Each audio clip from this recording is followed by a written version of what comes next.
Mes plus sincères salutations à vous tous. À vous, honorables jurys, chers auditoires, opposants et témoins. Nous revenons avec un plaisir gourmand auquel chacun de nous eut le privilège de goûter. Celui de se tenir à ce pupitre, palper ce micro et balayer du regard cette scène. Sachez, cher auditoire, que dans le choix de ce sujet, rien n'a été factice. Chers camarades, notre sujet du jour est aussi important que vital. Un nouveau modèle de développement au Maroc ne peut pas changer les mentalités. Une phrase simple, mais évitant de tomber dans le piège de la simplicité. Mesdames et messieurs, notre sujet comporte 3 mots-clés. Le modèle. Le modèle est le vocal correspondant à une construction théorique qui met en avant les traits et principales caractéristiques d'un phénomène ou d'une situation. Il est considéré comme un idéal type dans la mesure où il offre la lisibilité et l'intelligibilité d'un concept censé être par nature complexe et multidimensionnel. Et le développement. Le développement est un concept polymorphe qui s'exprime entre autres par le progrès économique et social, qui détermine le degré de bien-être des citoyens. Et enfin, nous avons mentalité. Mentalité qui signifie un état d'esprit, psychologie, personnalité et moralité, qui englobe tradition, mœurs, coutumes, mode de vie et manière de penser. Opposons. Pensez-vous réellement qu'un nouveau modèle de développement peut changer les mentalités? Pensez-vous réellement qu'un nouveau modèle de développement peut changer une mentalité qui comporte un tas de défauts? Une mentalité qui n'est capable que de critiquer, préjuger et calomnier les autres? Pensez-vous réellement qu'une personne peut changer une mentalité alors que la sienne est aussi défectueuse? Je vous laisse le soin de réfléchir. Quant à vous, cher auditoire, croyez-vous vraiment qu'un nouveau modèle de développement peut changer les mentalités et la majorité ne tient même pas à sa promesse? Avant de terminer mon intervention, permettez-moi d'encadrer ce débat. N'oubliez pas, mes très chers opposants, qu'on parle du Maroc.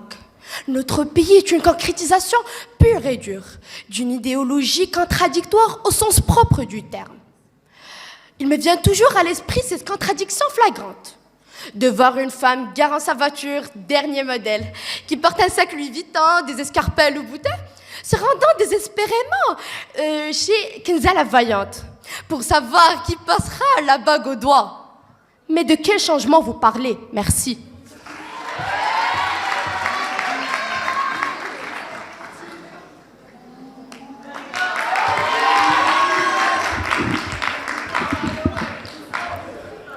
Comme la nature est si bien faite, ne dit-on pas que celle-ci a horreur du vide? Bien sûr, c'est plus confortable pour nous de nous contenter de nos acquis, mais ne nous posons-nous pas la question à notre propre petite échelle? Quel était le prix des sacrifices payés pour atteindre ce bien-être relatif? Un bien-être d'un temps qui, dans un futur plus ou moins proche, deviendra sûrement obsolète. Un temps où circuler avec sa charrette, sur son dromadaire ou sur son âne ne dérangeait personne, ou plutôt dérangeait tout le monde. Ceci fut après un autre temps où un petit morceau de bitume avec quelques marques blanches dessus oblige tout le monde à changer de comportement et à changer de mentalité. L'homme est connu depuis bien longtemps par sa grande faculté, sa grande capacité d'adaptation. Au moindre petit changement, à la moindre et légère mutation, amélioration ou développement, ce dernier change sa vision et sa perception des choses. Il change d'état d'esprit dans le seul et unique but de s'adapter. Et donc, par définition, l'homme change de mentalité au fur et à mesure du développement observé. Très chère assistance, ceci ne fut qu'un petit cliché qui résume trivialement notre rapport aux besoins, au progrès et notre capacité, sinon volonté, de s'y adapter et de changer de mentalité. Mesdames et messieurs, honorables jurys, très chers partisans, bonsoir. Mercredi 15 janvier, ayant eu le sujet de débat et l'ayant moyennement analysé, je ne peux point nier l'immense submergement qui tout à coup me prit. J'étais noyée dans une réflexion qui, peu après, suivie d'une mûre explication, s'avéra être un déni affreux et insensé. Cette réflexion est bien votre thèse, très chers partisans, Car oui, aussi surprenant que cela puisse paraître, tout ce que vous défendez n'est qu'un déni illogique et absurde, et votre position n'est nul autre qu'insensée et pessimiste. Voyez-vous, je me suis mise à votre place, très chers partisans. Et alors je vous vois déjà venir, dire ou penser, écoutez-la, celle-ci, à nous faire part de sa position, à défendre plutôt sa position tellement idéaliste, et nous faire part de ses propos si parfaits de notre monde, de notre pays, qui malheureusement, de jour en jour, au fil des années, flétrit et se meurt coincé entre les flammes destructrices de l'atroce injustice et des loyautés. Notre Maroc, qui, tout au long de sa mort lancinante, entraîne dans son sillage des mentalités rétrogrades, figées dans un temps. Nous ne pouvons point changer. Alors, oui, vous avez totalement d'accord. Je ne peux pas vous contredire sur certains de ces points. Notre Maroc, notre très cher pays, qui malheureusement est déjà ensanglanté et souffrant entre les mains de gens qui n'ont fait que le torturer depuis déjà pas mal de temps. Oui, cela est vrai. Toutefois, le petit détail qui échappe à vos propos est « et si ces personnes s'étaient raisonnées ? Et si le carnage devait s'arrêter ?» Cela voudrait alors dire que ce pays tellement ravagé et détruit et ses mentalités si rétrogrades et retardées ne pouvant guère changer, tout comme vous le prétendez, changeront en fin de compte, afin de s'adapter. Voyez-vous, c'est là où réside la faille dans vos propos. Et en concordance avec notre sujet de débat, quoi de mieux qu'un nouveau modèle de développement pour résulter ce changement de mentalité ? Mais tout d'abord, que veut-on dire par un modèle de développement ? Eh bien, selon le PNUD, un modèle de développement est un schéma à suivre, un certain cadre de référence afin de promouvoir et améliorer la qualité de vie du peuple. Ah, le peuple. Mais quel peuple ? Un peuple qui aspire au progrès est un peuple qui accepte le changement. Mais, très chers partisans, citez-moi un seul être humain qui, sur ces terres, rejette l'amélioration, le bonheur et la paisibilité. Allez-y, citez-moi un. Vous ne le pouvez pas. Car nulle personne sur ces terres ne souhaite vivre une vie dégradante et creuse. Car oui, l'homme est prêt à tout pour le bonheur, même si cela impliquerait changer sa mentalité. Et donc voilà, très chère assistance, nous avons notre solution. Un nouveau modèle de développement peut et pourra changer de mentalité. Et comme on le dit, tant qu'il y a de la vie, il y a de l'espoir. Malheureusement, pour nos très chers camarades de l'Axe, cet espoir n'est plus qu'une simple pensée rejetée, ou plutôt remplacée par une autre, traîtresse des torts, reine des remords. Chers camarades, permettez-moi de vous dire que tout ce que vous symbolisez en défendant votre thèse n'est nul autre que le pessimisme et le désespoir. Mes camarades et moi avons failli tomber dans votre marécage de noirceur. Heureusement que ça n'a pas été le cas. S'il vous plaît, un peu d'attention. S'il vous plaît, un peu d'attention. Merci. Comme je disais, heureusement que ça n'a pas été le cas. Car oui, nous sommes ce petit bout de blanc, d'espoir et de croyance qui, peu à peu, avec l'écoulement du temps, finira sûrement par remplacer le rideau opaque et noir et atroce qui, malheureusement, vous aveugle depuis déjà pas mal de temps. Merci.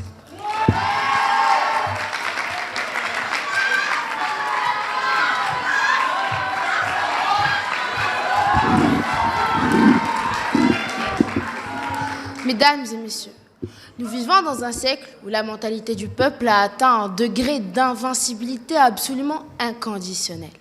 Un idéal où toute forme d'idée représente le principal état d'âme de tous en chacun.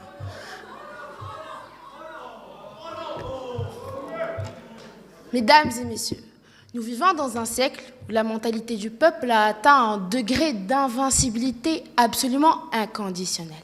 Un idéal où toute forme d'idée représente le principal état d'âme de tous en chacun. Un pilier qui a forgé la personnalité de génération en génération, facilement influencé par des dogmes, chapeautés au même moment par des lois universelles. La plupart des personnes dans ce monde croient en la présence d'esprits, d'entités célestes, qui rôdent autour de nous. Une croyance souvent considérée comme étant une banalité qui a traversé les âges et les époques. Les religions monothéistes récentes telles que l'islam, le judaïsme ou le christianisme approuvent avec leurs textes sacrés l'existence de ces êtres fictifs et par la même occasion donnent du sens aux adhérents de ce soi-disant lobby centré sur la sorcellerie et les croyances légendaires qui pourtant restent de simples spéculations. Et malgré la foi qui réside dans le cœur de la majorité, Cette bêtise humaine demeurera à tout jamais une idéologie à sens unique qui n'aurait une minuscule partie de notre mentalité. Pour au final penser que tout être fondateur et affidé de ce parti pourra éventuellement s'en détacher sous prétexte qu'un bon développement efficace et durable pourrait rectifier le tir. Vouloir changer la mentalité d'un peuple qui englobe tradition, coutumes, mode de vie et manière de penser par le biais d'un bon développement serait signe d'absurdité. Ce serait affirmer haut et fort qu'un tout petit changement pourrait littéralement changer l'éducation, la psychologie, la moralité, les pensées, en gros, la mentalité du pays. Comme exemple précédent, nous avons vu le cas de la sorcellerie et de la magie.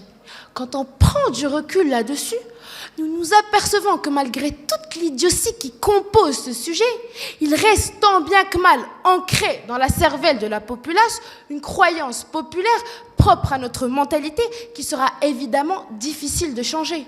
Car oui, mesdames et messieurs, vouloir changer la mentalité d'un peuple, c'est vouloir le changer complètement. Un remodelage drastique.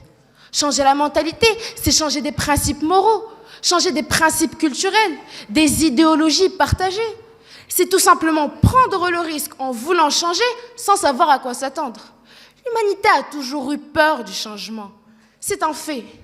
Et voyez-vous, chers opposants, moi, je veux bien croire que quelque part se trouve le nouveau modèle pour un bon développement économique, politique, voire même social. Mais pas pour changer la mentalité. Il faut comprendre qu'entre la théorie et la pratique se trouve un grand fossé. Et soyons réalistes, jouons ne serait-ce qu'une seule fois la carte d'honnêteté que nous revendiquons tant à notre gouvernement. Nous parlons là de notre cher peuple marocain, un peuple où l'hypocrisie sociale règne. Je m'explique. Le développement de la situation de la femme au Maroc est remarquable. La femme occupe des postes assez puissants au sein de la société. Mais la mentalité marocaine au sujet de la femme, en revanche, n'a pas changé. Car notre mentalité se reflète dans des phrases du genre « Ah, mais elle ne sait pas conduire, mais c'est normal, c'est une femme ». Ou pire encore, des phrases du genre « Voyez-vous, le Maroc reste le pays des contradictions par excellence, parce que notre mentalité est toujours emmurée et cloîtrée par des tabous tantôt religieux et tantôt sociaux. Donc, tout ça pour vous dire, chers opposants, que moi, je crois en notre pays. Le Maroc peut éventuellement se développer, mais sa mentalité, elle, ne changera jamais. C'est un fait. Et il est temps pour vous de l'accepter. Mesdames et messieurs, ne cherchez pas l'erreur dans notre manque de développement, mais cherchez un remède. Le problème ne se trouve pas principalement dans la mentalité. Pire que nous, on réussit à grimper sur l'esplanade du monde. Souvent, on accuse les petites choses des sources de nos problèmes. Ben voyons, quelle ironie. Merci.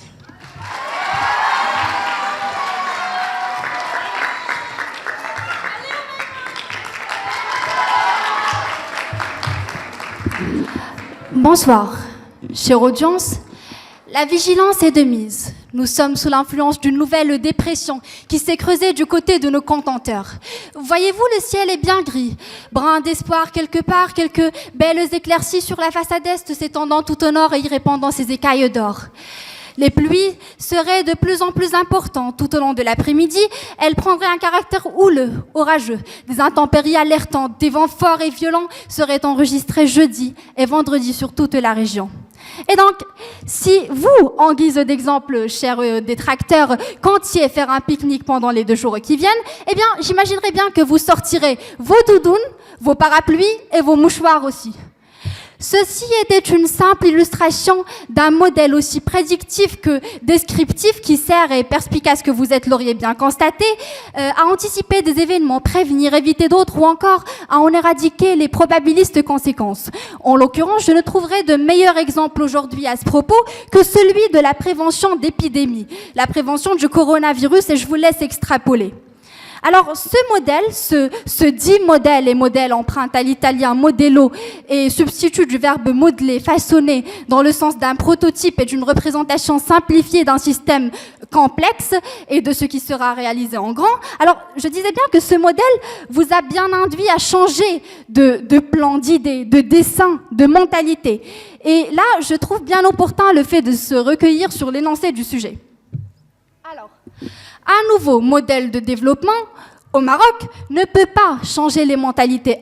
Article indéfini, quelconque nouveau modèle de développement, ma coéquipière s'est bien chargée de mettre le point tout à l'heure, ne peut pas, alors peut ou pourrait pas, potentialité, changer les mentalités, et c'est justement sur ce pronom défini pluriel que j'aimerais attirer votre attention, et là je réponds à votre question. Alors, les mentalités, et non pas la mentalité, pour 3 raisons capitales, probablement, primo, pour faire allusion à la conformité dans la diversité, la disparité dans la surdimensionnelle multiformité. Secondo, parce qu'il suffit qu'une seule et unique mentalité change et mette ses qualités de leadership en évidence, qu'elle prenne l'élan pour que toutes les autres suivent son exemple, suivent son modèle, et ce par effet domino. Tertio, car en revanche, si toutes les mentalités se mettaient à changer à la fois et s'annonçaient plus révolutionnistes que révolutionnaire, eh bien, on ne pourrait plus maintenir un équilibre stratégique, et en voulant améliorer les constructions du domino, on risquerait de tout faire chuter. Et bien donc, le domino, en changeant arbitrairement et abusivement le placement de ces éléments. Admettons donc que les mentalités soient assimilées à une entité collective, étant donné que la mentalité lie un individu à une constellation de pensée et de conscience collective. Au premier abord, légitime et bien fondé serait le fait d'essayer de dénicher ces éléments qui façonnent notre mentalité. Et mentalité ne devrait point se confondre avec moralité, je le signale bien. Mentalité ne peut faire rien de plus que cet écran opaque d'images, de jugements anticipés, des a priori qui s'interposent entre vous-même, votre environnement et ce qu'il en est réellement. Ce qui renvoie à de si grandes limitations qu'on se doit d'y ajouter des aspects institutionnels. À bien savoir qu'une vision ne doit se contenter d'exister. Elle doit être désirable et désirée via certains de ses résultats pragmatiques. Et on ne peut que regretter que la morale sociale, qui fait appel à la confiance plutôt qu'à la défiance, qu'à la conscience plutôt qu'à la contrainte, ne joue pas un rôle de telle envergure et ne peut pas prendre la relève à elle seule, et donc ne peut pas poursuivre un pari sur l'avenir en soutien d'une vision, d'un projet de vie, d'un projet de développement qui mettrait au profit toute la population, tout en mettant au premier rang ces 2 tiers, nommément la jeunesse. Merci.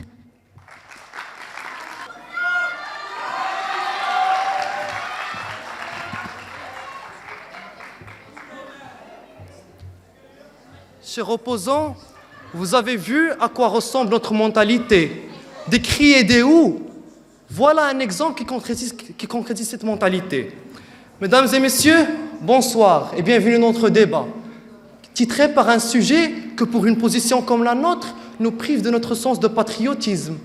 Même en cherchant des arguments en notre faveur, j'avais cette petite partie en moi qui espérait trouver une mentalité marocaine en développement.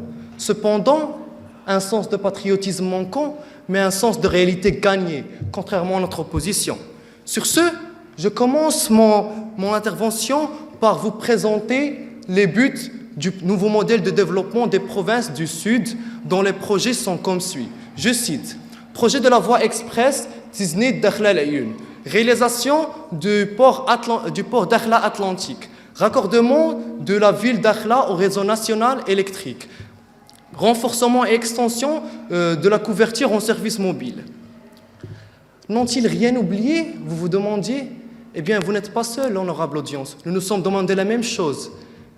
Mais malheureusement, pour notre développement et notre équipe adverse, c'est la vérité. Aucune importance donnée à l'éducation. Oui, messieurs, dames, au XXIe siècle, ils jusent encore dans le courant du réalisme pour prouver des faits et dénoncer là tes adverses. l'importance règne sur tout ce qui est économique. En quoi cela changera-t-il la mentalité marocaine? Ce n'est pas comme si c'était le projet de la voie express vers l'intellect ou la réalisation de l'Académie d'Akhla. Vous doutez, mesdames et messieurs, je peux le voir dans vos yeux. Comme toi là-bas, tu demandes encore si ces changements économiques peuvent affecter la mentalité marocaine. Eh bien, ma réponse est sous forme d'exemple. La Chine, deuxième plus grand PIB au monde, 14 217 milliards de dollars. Cinquième pays classé mondialement en ce qui concerne le taux d'évolution, plus 6%. Un pays incomparable économiquement au Maroc, mais pour ce qui est mentalité, il n'y a pas tant de différence. Donc, la Chine est comme un Maroc plus développé, mais avec une mentalité aussi endommagée. Eh bien, voilà votre réponse. Dire que le développement via le changement de mentalité a vu jour pendant les années 1800-1900 serait faux.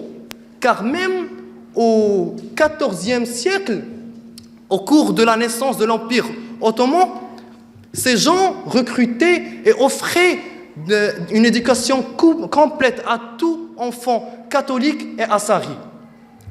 Eh bien, revenons à notre modèle de développement. Eh bien, je vous présente la personne qui en est responsable. Mesdames et messieurs, applaudissez bien fort pour Monsieur Chakib Ben Moussa.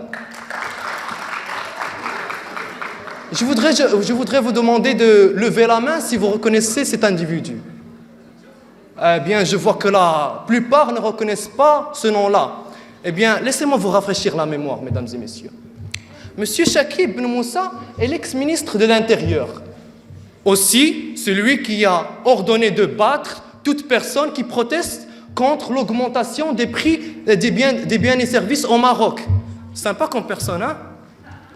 Eh bien, avec une mentalité marocaine comme celle-ci, que peut-on attendre d'un modèle de développement présidé par un ex-ministre de l'Intérieur et non une personne économiste et cultivée en ce qui concerne l'aspect social? Bon, je crois maintenant dur comme fer que chaque doute qui planait jusqu'à alors fut dissipé. Pour conclure mon intervention, je vais dire que, certes, nul Marocain ne s'opposerait au développement de son pays. Mais mesdames et messieurs, il faut être réaliste. Un développement peut avoir lieu, mais la mentalité demeurera inchangée. Merci.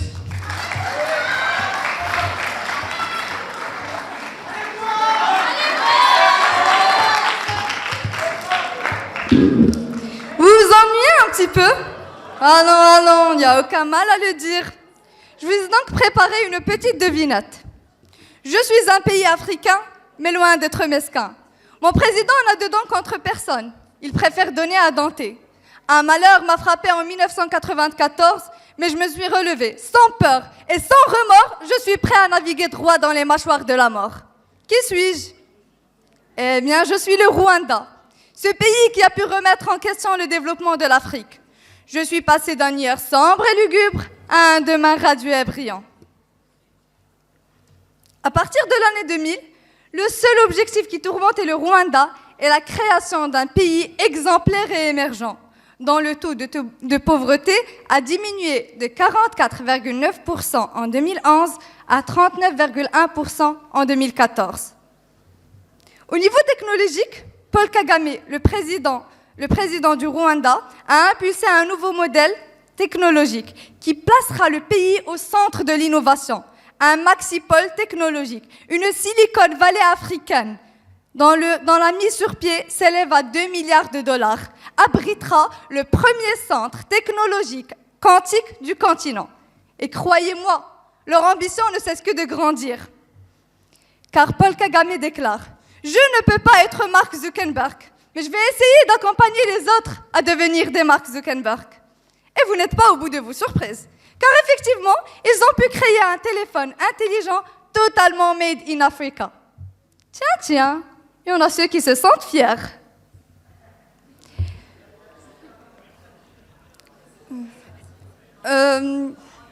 La question qui se pose maintenant est comment ce nouveau modèle de développement a pu changer les mentalités. Mais avant, j'aimerais vous demander, cher auditoire, est-ce que vous trouvez qu'un plat préparé par une femme est différent d'un plat préparé par un homme? La réponse semble tellement évidente, je vous prie de ne rien dire. Le Rwanda, c'est aussi bien cela, car l'égalité entre les hommes et les femmes est non seulement inscrite dans leur constitution, mais elle est appliquée tous les jours. Sur 80 sièges que comporte leur parlement, 51 sont assistés par des femmes. De plus, la violence à l'égard de la communauté LGBT a diminué d'une façon significative depuis 2009. Et l'homosexualité n'est pas pénalisée au Rwanda. Et c'est grâce à quoi, chers partisans? Votre ego vous empêchera de le dire. Mais vous savez que c'est bel et bien grâce à ce nouveau modèle de développement. Maintenant, pourquoi ces gens-là ont réussi alors que nous ne pouvons pas? Nous ne voulons pas d'un peuple tel nos chers partisans qui craignent la défaite et redoutent l'échec. Un peuple qui se nourrit des expériences passées pour créer l'avenir. Un peuple avec des discussions de la sorte. Quoi que vous fassiez, quoi que vous pensiez, quoi que vous croyez, nous allons ternir et finir par mourir. Eh bien, merci monsieur pour votre ambition. Il fallait attendre l'amour au lit.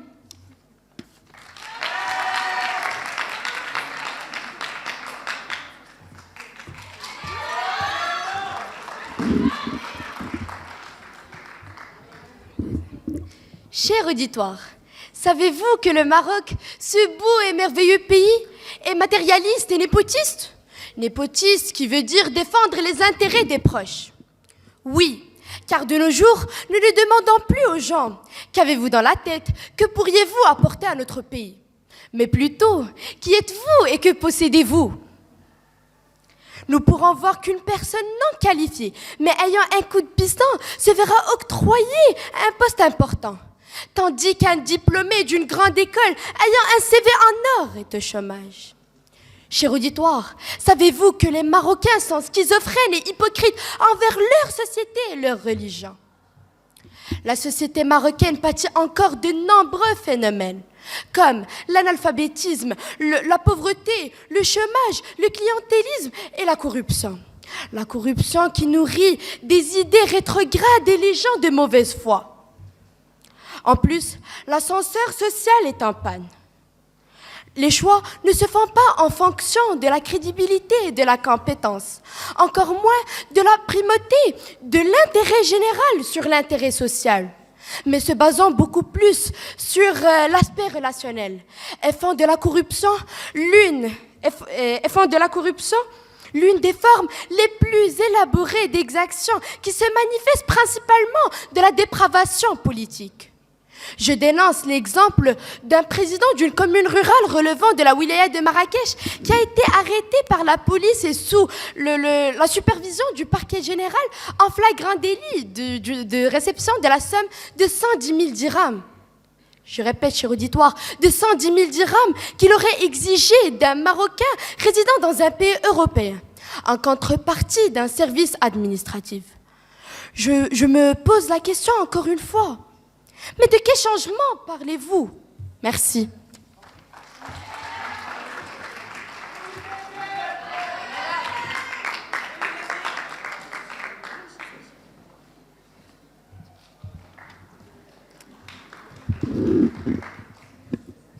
Eh bien, on dirait que vous avez quelques remarques à entendre.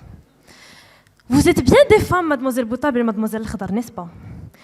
Pas de changement de mentalité? Que faites-vous ici à débattre?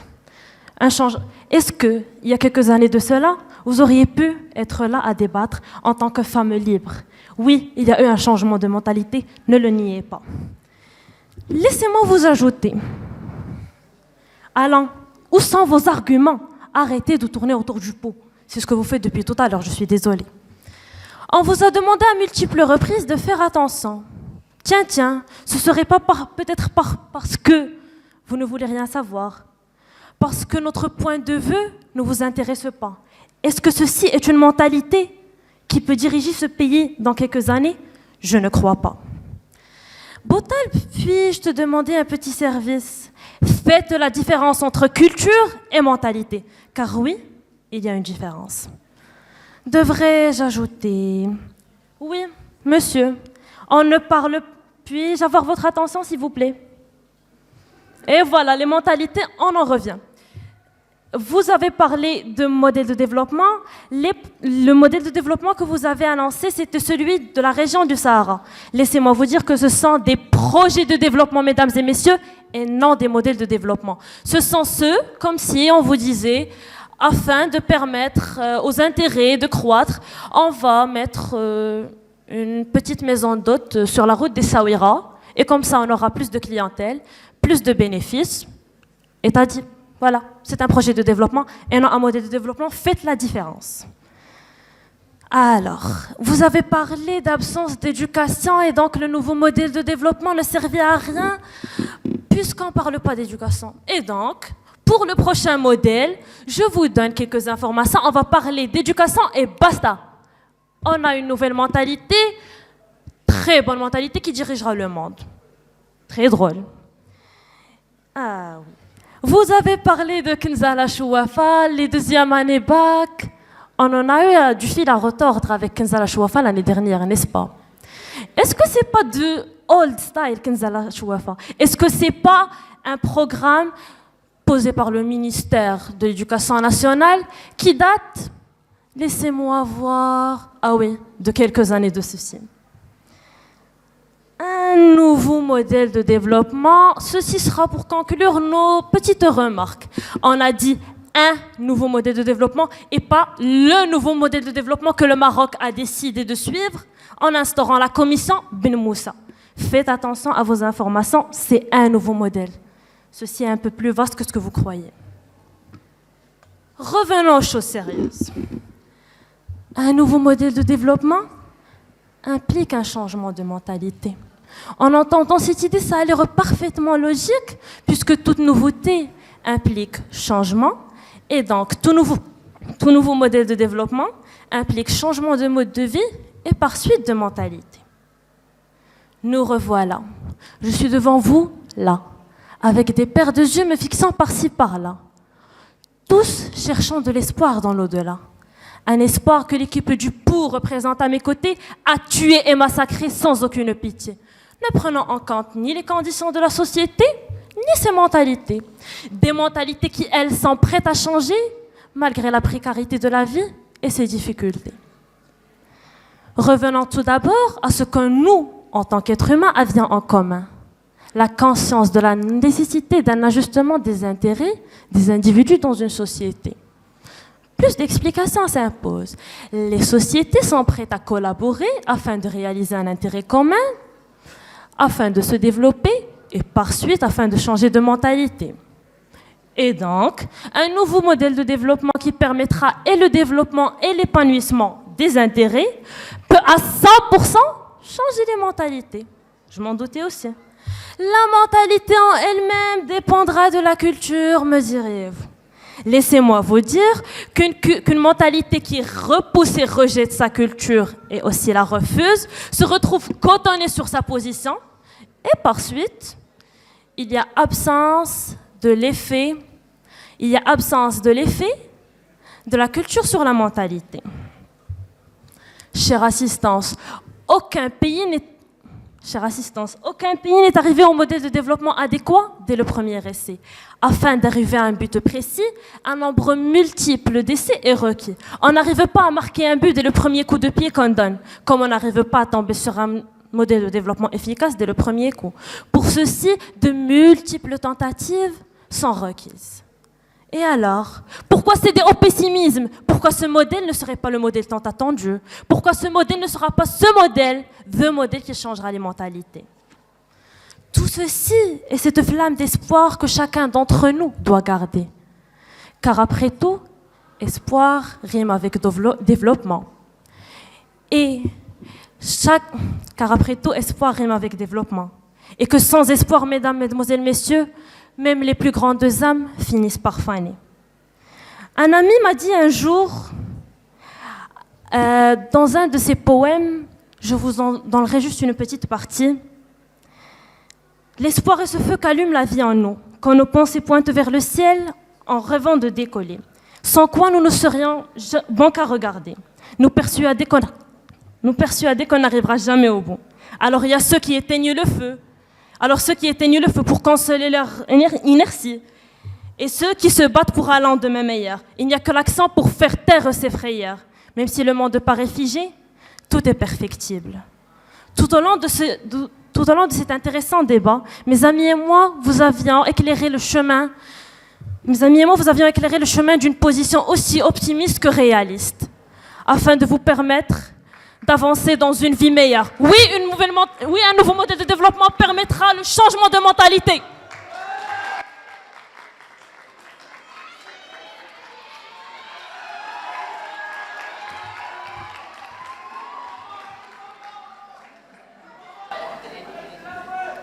Je me prépare. Alors, prenons votre position. Vous dites que nous sommes pessimistes et il faudrait savoir que pessimiste, ça reflète un point de vue, alors que vous-même, vous spéculez et vous dites des propos qui sont que des points de vue, alors que nous étalons des faits. Alors de là à dire que nous sommes pessimistes, excuse-moi, laisse-moi parler quand je parle, je ne vous... Voilà, si vous essayez de voir un exemple concret, voilà la mentalité marocaine. T'as dit, excusez-moi, pas la peine. T'as parlé d'old style. Puis un moment après, vous avez dit de ne pas confondre culture avec mentalité. Puis à un moment, vous avez dit de ne pas confondre les mentalités avec une mentalité. Puis vous avez dit un nouveau modèle, ne pas confondre avec des nouveaux modèles. Et vous dites que nous tournons autour du pot, mais après, voilà, vous répondez à vos propres questions. Si vous voulez des vraies réponses, écoutez mon intervention. Allah al-Watan al-Malik. Des principes que la majorité du peuple marocain ne comprend pas le sens. Mesdames et messieurs, nous sommes tous hypocrites. Et notre mentalité est conditionnée par une sorte de schizophrénie. Chaque jour, à 8h30, nous entendons retentir l'hymne national sans en comprendre les mots, ni en tirer profit de l'idée véhiculée. Chaque jour, en me baladant sur les réseaux sociaux, je lis des commentaires, des posts où des citoyens critiquent ouvertement Sa Majesté et disent que nous vivons dans un pays démocratique et qu'ils ont tout le droit de s'exprimer comme bon leur semble, en toute liberté. Le patriotisme. Mais où est donc passé le patriotisme? Je sais que mes propos ont mis en colère pas plus d'un, mais vaut mieux voir la vérité en face que de récidiver dans l'hypocrisie. Nous vivons dans un pays où la diversité ethnologique et culturelle est prépondérante, ce qui implique une multitude de mentalités. Essayer d'instaurer un nouveau modèle de développement au Maroc n'affectera pas notre mentalité. Une mentalité matérialiste, égoïste, voire même xénophobe, suprémaciste, parfois ethnophobique. Mais n'ayez crainte, chère audience. Je viens tout simplement de vous décrire l'être humain de cette génération. Alors je vous souhaite la bienvenue dans l'ère de l'évolution et de la terreur. Chaque jour, chaque heure, chaque minute, chaque seconde, un innocent meurt à cause d'un conflit en Syrie, en Palestine, en Yémen et j'en passe. Tout ceci à cause du même fléau, cette substance qu'on appelle pétrole et ce fléau qui s'appelle la richesse matérielle. Cette même substance qui rend un simple territoire un empire et des nations des monstres. Chaque jour, nous nous enfonçons de plus en plus dans l'ignorance et nous devenons esclaves de la technologie. Plus tard, ne vous étonnez pas de voir l'intelligence artificielle gouverner le monde et que nous devenons leurs simples pions. Nous nous autoproclamons pays musulmans. Pourtant, nous vendons et produisons de l'alcool dans notre pays que Marrakech devient la capitale de la prostitution au Maroc. Certaines personnes ici diront que mes spéculations et mes propos devraient être censurés, car ils sont extrêmes. Mais ce que j'essaie de créer, c'est cette transparence dans les idées qu'il y avait jadis. Et par pitié, arrêtez de confondre tabou et réalité. Je vous vois venir, chers opposants, maintenant, puisque vous n'avez plus le temps de poser des questions. Alors, je dirais que quelle est la relation entre mes propos et ce sujet-là? Permettez-moi de vous dire que j'essaie tout simplement d'éclater la grande réalité à ce public et leur prouver que n'importe quel type de développement ne changera pas les mentalités. Car après tout, l'humain reste l'être humain, reste cet être vicieux et égoïste par nature, que nous soyons marocains ou pas. Notre mentalité est en relation avec notre environnement, un environnement qui se préoccupe de ce que Niba a dit à Okimden, de la vie personnelle de Dounia Batma, et qui se moque du Premier ministre marocain, l'Itmani. Changer de mentalité, ils disent. Mon discours est un message aux générations futures, eux qui auront l'espoir, comme vous l'avez dit, de voir un monde meilleur, mais qui ne verront que des cendres et supplieront le Dieu de leur pardonner, lui qui nous a prévenus il y a de cela des années, nous a dit de faire gaffe, nous a dit de nous mettre en garde à l'avarice, la colère, la paresse, la gourmandise, l'envie, la luxure et l'orgueil. Mais nous contenterons une fois de plus de rejeter la faute sur le gouvernement, les ministres et les présidents. Je ne m'oppose pas à l'évolution, loin de là, car sans elle, nous ne serons pas ici en train de débattre de ce sujet-là.